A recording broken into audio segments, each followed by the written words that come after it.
Alright guys, as we get horsepowered up here, we got all of our riding gear on. 30 horsepower, got our riding jacket on, got our boots on, and Jazz has her windshield on. So I know a lot of y'all are not used to seeing me ride behind the windshield, and to be honest with you, I had forgot when I got this bike that it had a windshield with it, so I took it out of storage, cleaned it up. So let's see what that kind of a difference that makes for wintertime riding. Let's dive into it. Welcome to Rolling with T-Bone presents the Cryptids of North America. I hope you enjoy. Alright guys, welcome in. If you are new here, welcome to Cryptids of North America. My name is T-Bone, of course. I don't have the same entrance I do for my regular moto vlogs. But if you are new here, I invite you to watch this video. Go check out some of our other cryptid content, if that's what brought you here. And if you like what you see, maybe consider giving us a like, subscribe, share, and all that good stuff. Which is the spiel that I normally give at the beginning of all my other videos. But yeah, man, Jazz with I guess it helps. I don't know, I've got so much gear on, I can't tell. I got my heated hoodie on. My Milwaukee heated hooded. I've got my Weather Tech over jacket on, which is rain resistant, wind resistant. Got it for the rate department bought it for me two or 3 years ago, and I use it at work, and I also use it for my riding. Got my leather boots on, working boots, and I got my hood on and under my helmet here, and of course I got my gauntlets on. I'm in pretty good shape. It's about 49, 50 degrees, not bad. But after today, we are supposed to be getting like 3 or 4 days worth of rain. So rain in the wintertime, that just turns everything bleh. So we'll see how that turns out. But I am just excited. This is like the third ride that I've gotten to take on Jazz since I got her back from the shop. But y'all don't want to hear me ramble about such things, so let's get into the subject of today's video, shall we? Alright guys, so today's episode of Cryptids of North America, it's a subject that I've been talking about here the last couple of weeks. We did a live stream 2 or 3 weeks back with John, retired rider. Y'all go check his channel out. We went down to the rabbit hole, and I talked a little bit about the land between the lakes. Now, for those of y'all who wasn't there, of course, I had said that I was going to do a episode on the land between the lakes. And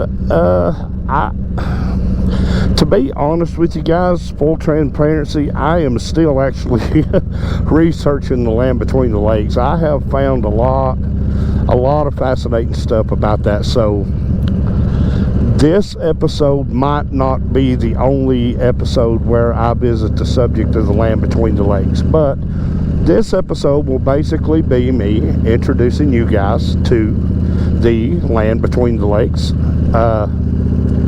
and the cryptid that is said to haunt the area.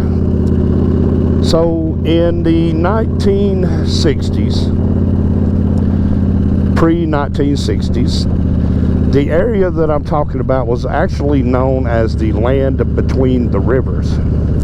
Of course, it is a 1,700 acre tract of land that borders Kentucky and Tennessee.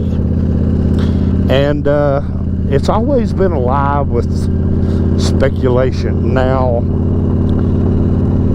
going back pre-1960, there's always been weird phenomena around the land between the lakes. There's always been creatures sighted, reported,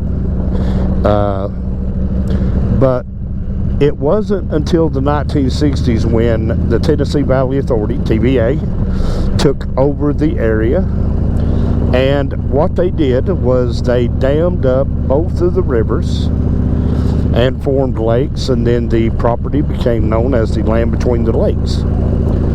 And man, TVA poured some resources into this place, guys. They built a huge recreation area here. It had a recreation spot for tent camping in the north end of it, smaller pull behind campers, and then at the south end of it, it bucked up to the lake, and it had full-size RV compatibility. Huge recreation facility. And TVA, apparently from what I have been able to gather, when it came to building this place, TVA spared no expense in building the Land Between the Lakes recreation area.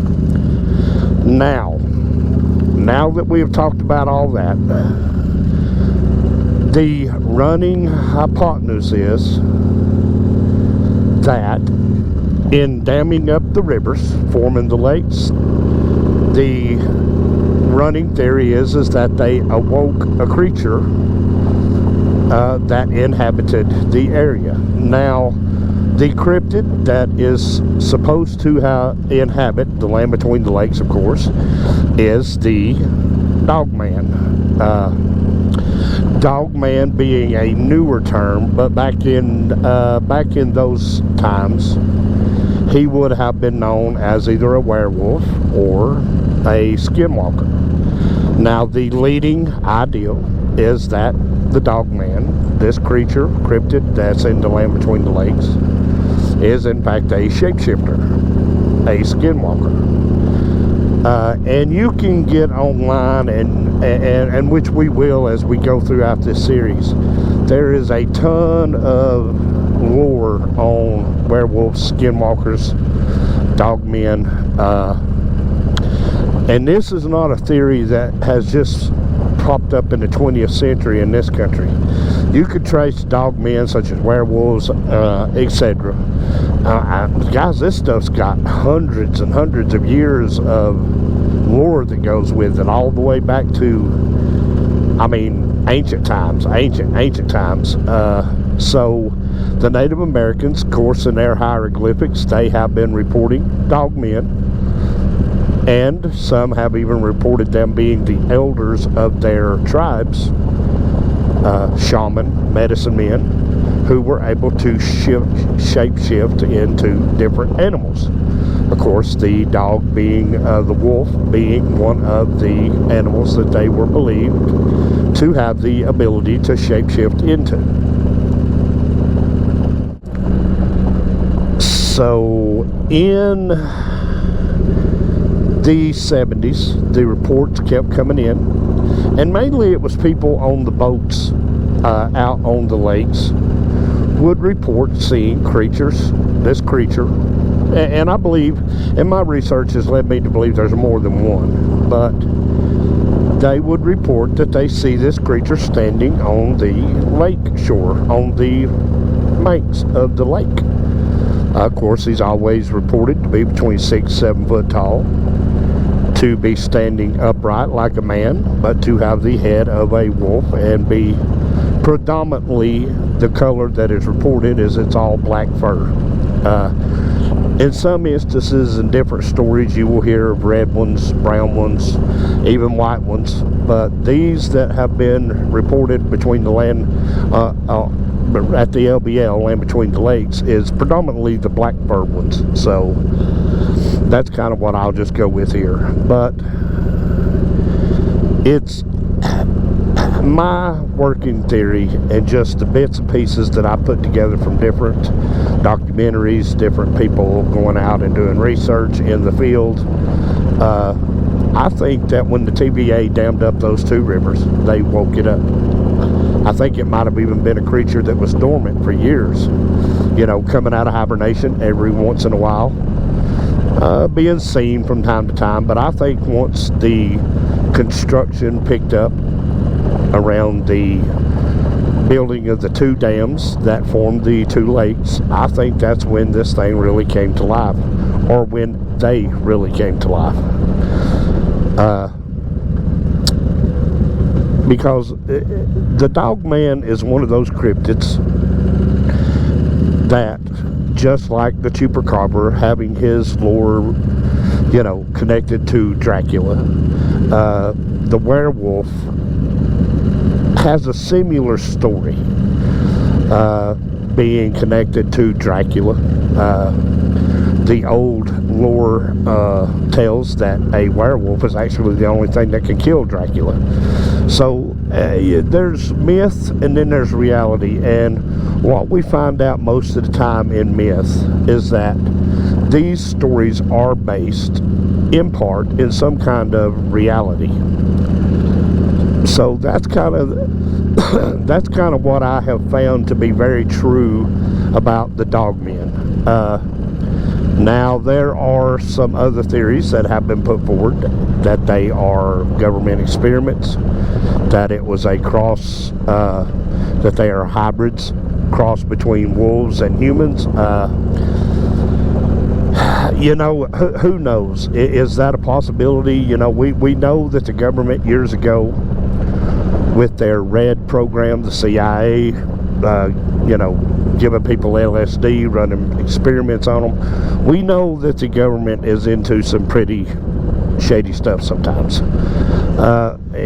all in the name of freedom. But is it possible that they spliced genes together? I mean, sure, anything's possible. They certainly have the technology to do that. We have advanced in the last 150 years so far with technology that I would say at this point in time anything is possible. But getting back to the Land Between the Lakes, what we find is that most of the encounters with these creatures were limited to just seeing. You would see one here or there, see them on the river banks, on the creek banks, on the lake shores. And then it kind of changed in 1981. 1981 became the first known dogman attack at the Land Between the Lakes. Now, there was some before that, but this one was brutal. And it made national headlines.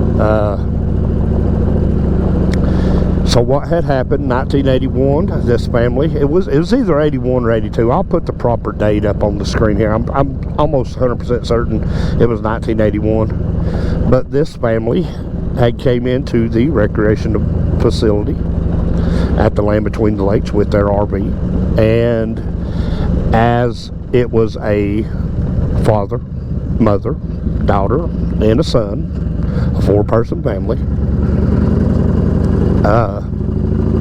What had happened was, the way this was told, and let me preface, before I tell the story, let me preface it.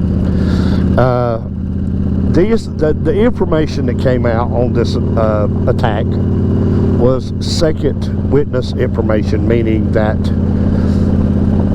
it was being told from the perspective of the second witness who had heard it from the first witness. Now, the first witness was said to be 2 police officers who had worked the scene of the massacre. And that on their way home, they were familiar with this store, little country store, where they would stop in and drink coffee and eat pie and talk to the waitress there. So the waitress is the one telling the story for the most part because she wrote a book about it. So basically what was reported was that the father and the son had been the first to be attacked, that they were killed outside, and then the mother, being scared and screaming and wanting to know why her husband and her son was being attacked, opened the door, which allowed the creature to come inside the RV with them. Now, reports vary about what happened here. Some say that the mother was killed inside of the RV and that the daughter was found up in a tree, horribly mangled. Either way, it's terrible. But that event was apparently so traumatizing to the officers and the responders who worked it that that this event single-handedly closed down the recreation area at the Land Between the Lakes. Now, with that known right there, we go into the lore of the aftermath, and I'm going to try my best to stay out of the realm of conspiracy here as much as I can. So, now the lure is that the government, and you can watch a lot of this stuff documentary style. There's a channel that I'm touting on here all the time called Hellbent Holler, and they actually did a very extensive field investigation inside the Land Between the Lakes. But there are concrete bunkers that was throughout the property on the Land Between the Lakes, and a lot of the areas were fenced off. A lot of buildings were demolished. And then you got to think, at the time, guys, this was a thriving community. It was its own little town. And then all of a sudden the government came in, put them out. A lot of times they would invite these people to town hall meetings to discuss them purchasing their property, and while they were there, bulldozers would be bulldozing their houses down. So the government meant to take them out of that area, and so they did. But one of the biggest conspiracies that like I said, I don't want to get into a whole lot of conspiracy stuff, but one of the biggest conspiracies is that they went in and built these concrete bunkers so that soldiers could go in and, of course, take out the dogmen. Do I know that's the case? No, but there are these concrete bunker buildings that have been caught on video, documented, and they are strewn throughout the 1,700-acre property, best I can tell. So something happened there. They built those bunkers for a reason. Now, what that reason is the part that leads to speculation. We really don't know exactly what the reason for it was, but it happened, so there you go. The Land Between the Lakes, of course, then became sort of infamous. It became a spot for paranormal investigators to go visit. It became a place for cryptozoology investigators to go visit. And I tell you guys, there's just so much lore on this place that I didn't really realize what I was getting into until I was already into it. But the phenomenon, and it's not just the dogman phenomenon, all of the phenomenon that surrounds the Land Between the Lakes is just, I mean, not that massacre isn't horrible, because it is horrible, but there is just so much lore around this place. So many things have happened. It's almost hard to think that there's not something going on there. And like I said the other day in that live, whether you believe in the dogman or not, just the history of this place, it reads like a horror novel with everything that has happened around it. It just reads like a horror story. So whether you believe in the dogman or not, you have to kind of accept that this place is unique, I guess is the way I would say it. And when you get a place like that that's unique, of course it's going to start drawing attention, people wanting to know and see and be a part of the lore and everything else that goes along with that area. So, but then you kind of have to go in and rightfully divide all these words up and pick out the nuggets of truth in them, if that makes sense. Alright guys, pulled over and took me a couple of drinks to drink and checked the temperature, 48 degrees. Man, I'm wearing all this gear, I'm good. I know I can wear this gear that I'm wearing right now down to 38 degrees. Because last winter I had to ride my bike to work one day. My truck was in the shop and R1 had to have her vehicle, so I had to ride Big Papa to work. And I wore this gear I'm wearing now, and it was 38 degrees, and I was good. I've got, which I'm not wearing them now, but I have got, and this might be something for all of y'all who are looking for warmer gear. These gauntlets I'm wearing, which are not cheap. These things were like 80 bucks a pair. But I also got a pair of silk gloves that go on and under. They're silk liners, which these have fur interior, but those silk liners go on and under them. And that day I rode in at 38 degrees, I had put those silk liners in under these gloves, and man, I was good. You know, riding in weather like this, if you got the gear, ain't really no big deal. Sometimes it's just the thought of getting out and riding in cold weather that kind of pushes you around and pushes you away from riding. But the windshield on Jazz does help. I will say that this windshield is awesome. It's doing a great job. I'm not getting no buffeted. Of course, I'm wearing a full helmet, so the buffeting I wouldn't be worried about anyway. But man, I'm good. I'm actually a little warm, just to be honest with you. I could have probably went without my heated jacket, which I don't have the heat turned on. I've just got the jacket on and under my over jacket. But yeah, I'm good. But anyway, getting back, squirrel, to talking about the land between the lakes. Now, guys, this place is in basically the heart of the Appalachian Mountains, or on the border between Tennessee and Kentucky. There is a lot, and as we go on with this series, there is a lot of different cryptids in our area, and you've heard me say this before. Each state has their own cryptids. You know, it kind of goes along with a lot of the history of the Appalachian Mountains. The type of people that settled here years ago, my family being part of it.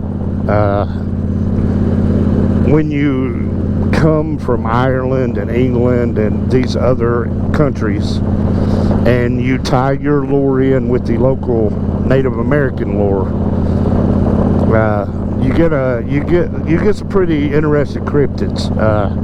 Some of them are a little far-fetched, but you know, there's reports on them, so as there is reports on them, I will report them.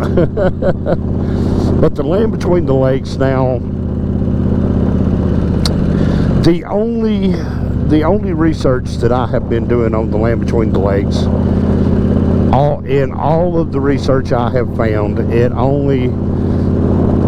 they only talk about the Dogman. Now, I don't know that there are other cryptids there, because I haven't dove out of the Dogman phenomenon into any of the other lore, which is designed to be that way, because the Dogman, even if there is a Sasquatch in the area, the Dogman seems to be the dominant cryptid, the one most widely seen, one with most of the tracks found, the one with you know, of course, that horrible history of an attack on a family. It predominantly seems to be ran by the Dogman. So, and none of the reports that I have watched so far, none of the documentaries, none of the things that I have researched and read into, I have not ran across anything else that talks about anything other than the Dogman. Meaning I haven't never talked about or read nothing or heard nothing about a Sasquatch or you know, a lizard man or anything else like that. But I think the Dogman's enough, just to be honest with you. Oh, Miss Jazz. You know, retired rider John, he traded up his Road King for a Road Glide. Beautiful Road Glide, but I would love to get me a Road Glide, but I'm not interested in a new Road Glide. I want a 2000 model. It's a CBO. It's the red, white, and black edition. that has the eagle that stretches from the fairing all the way out to the end of the saddlebags. I think that's just a beautiful motorcycle. Of course, it's twin cam. And of course, now Miss Jazz here has the police package. She does have the pursuit light inside the speedometer, and those of y'all who rode Road Kings know exactly what I'm talking about. It has a pursuit light. And Jazz has had a little bit of work done on her engine, running the 2-into-1 Vance and Hines header, super header. It's a 4.5 inch header. So Jazz has had a little bit of work done on her, but she's my geezer glide. I just ride her around, have fun on her. I missed her when she was down needing a rear tire fixed. I'm gonna be honest with you. And of course, it wasn't that I couldn't afford to get her fixed. It was just that I didn't have time to get her fixed. I never could set time to, get her on the trailer, get her hauled over to Milkman's shop, and then get her fixed and then pick her up. And I hate to leave my motorcycle, and I know this is going to sound weird when I say this. People are going to be like, what in the world is wrong with you? But I hate to leave my bike sitting at the shop, because I know how limited they are on space. So I always try, unless it's just things that I can't control, like with what's going to be coming up with Joker, because Joker is going to be getting some much love here this winter. At some point, I got to have the rear shock readjusted on him. I got to have some wiring issues taken care of. I got to have the carburetor cleaned. He's got a little bit of crud in his carburetor, so he's spitting at me a little bit, but nothing major. But I'm going to be honest with you, if the right Road Glide popped up as a trade, I would probably let Joker go in a trade for a Road Glide. Now, I saying that, it's not that I'm out here looking for a Road Glide to trade Joker for, but if a nice Road Glide popped up, especially around the 2000 model, I would have to give that some serious prayerful consideration. Oh, but yeah, guys, the land between the lakes. Now, I invite y'all, just don't, like I've always said in all my videos, don't just take my word for these things. I invite you to go out, do your own investigating, research things for yourself, or if you're just interested in being entertained, go check out Hellbent Hauler and some of these other channels, and just let them do the investigating for you, and then you draw your own conclusions from it. It's kind of what I've done. Of course, I went a little bit deeper with the research, but that's just because I'm doing this series that I went so deep with the research. So then that leads me to the question, the Dog Man. We have covered, of course, the Devil, the Jersey Devil. We have covered the Mothman. We've covered, of course, Sasquatch, Chupacabra. So the Beast of Bray Road, which the Beast of Bray Road is actually technically a Dog Man.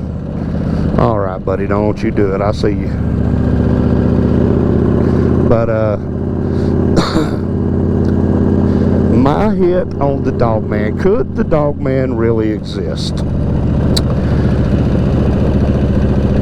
I am going to say yeah. I think that the Dog Man very much could be one of those cryptids that actually exists, because I can't deny the amount of research that I have done. I can't deny the reports. I can't deny that the reports of the Dog Man go back, like I said, that's generations, hundreds of years, maybe even 1,000 years. And like I said, in all mythical things, in all myth, in all legend, in all stuff like that, I believe that inside that mythology there is a ring of truth. That had to have started somewhere. And yeah, I believe that the Dog Man does exist. But now, in saying that, I believe that the Dog Man exists in different forms. Of course, the Native American legend of the Skinwalker. Then, of course, the reports from European. The werewolf is more prevalent in European folklore. Way more than it is in American folklore. In American folklore, it's the Skinwalkers. But in European folklore, it is werewolves. But yeah, I believe they could exist. Now, whether it exists as a shaman or a witch doctor or a voodoo person, or whether it exists as part of a government experiment, that's the part you have to leave open to interpretation. But what I keep drawing back to when talking about the Dogman, and especially all of the stuff that's happened at the LBL, there's something there. Something happened, and in 1982 something happened that destroyed an entire family. Now, in that story, like I said, we got secondhand witness information. The lady who wrote the book, I'll try to remember, future T-Bone, put her name right here, and if you can, the name of the book, in case anybody's interested in looking it up and checking it out. You have to discern between what's happening there. Now, a lot of the investigators and the researchers who have studied the book talked to the lady firsthand. Of course, the police officers came out a little bit later and did a shorter interview, but they had a totally different take on it, which I'll touch on in another episode that I'll probably do on the Land Between the Lakes, because I couldn't cover all of it in one episode. They believe, and as do I, in what I have learned and read, that she might have embellished the story just a little bit. And that's easy to do, especially when you're caught up in the middle of your 15 minutes of fame. You're going to embellish the story. But at the core, and this is the most important part, at the core of the story, I believe the truth that something is there. Something happened. And I believe a cryptid was involved in it. That's pretty well much all I can say about it. I do believe that it's a valid cryptid. I do believe that there is a case that it can exist, because then I bring you, the viewer, back to the question that I ask in all my cryptid videos. I lead you back to the question, what if? What if it does exist? Excuse me, guys. Golly bum. Oh, man. But anyway, thank you for coming along, guys. The LBL, the Land Between the Lakes. I'm going to say we got us a Cryptids of North America video shot here. The Land Between the Lakes, guys, I will warn you, because I know which ones will go check this stuff out for themselves. It is a rabbit hole, so be prepared to go down the rabbit hole when you start investigating the Land Between the Lakes. But man, I have got several other things that I'm working on too, and I want to put a poll out here. It's not going to be an official you vote poll. It's just a you vote poll inside the comments. I'm thinking about also maybe toward the spring doing another series, adding to Rolling with T-Bone, a series talking about famous bikers from around the world. Kind of introducing you to them, the clubs that they were in, bikes that they own, etc., etc. If you guys would be interested in that, if you would comment yes, I will know exactly what you're talking about. And if you don't comment at all, I will take that as a no. But if we get enough yes comments and you guys would be interested in something like that, I have also been doing a lot of research on famous bikers from around the world. I'm talking everybody from Maurice Montboucher in Canada to Sonny Barger here in America, and several in Australia. They're all over the world. But anyway, guys, the Land Between the Lakes episode 1 is done. Now, I don't know when I will actually get to episode 2. I'm still in the middle of doing research. I had just promised a few weeks back that I was going to bring this to a episode, and I wanted to make good on that promise. But guys, I'll tell you what, I love y'all for coming with me, hanging out with me, going on a ride with me today, listening to me mumble on about the Land Between the Lakes. I appreciate y'all. I really want you to know that. My true ones, my real ones that are here every time Rolling with T-Bone drops a video, thank y'all, yeah, from the bottom of my heart. And Christmas is just coming up here in a couple of weeks. I want to wish you, in case I don't get to make a video between now and Christmas, I want to take this time and this minute here to wish you all a very Merry Christmas. May God bless your families. May God bless you. And may He bless you with a profitable new year. So, guys, with that, this has been the Cryptids of North America. My name is T-Bone. Go check us out. And if you like what you see, consider subscribing, commenting, liking, and sharing. Guys, until the next time, y'all take care of yourselves. Take care of each other. Merry Christmas, and thanks for watching.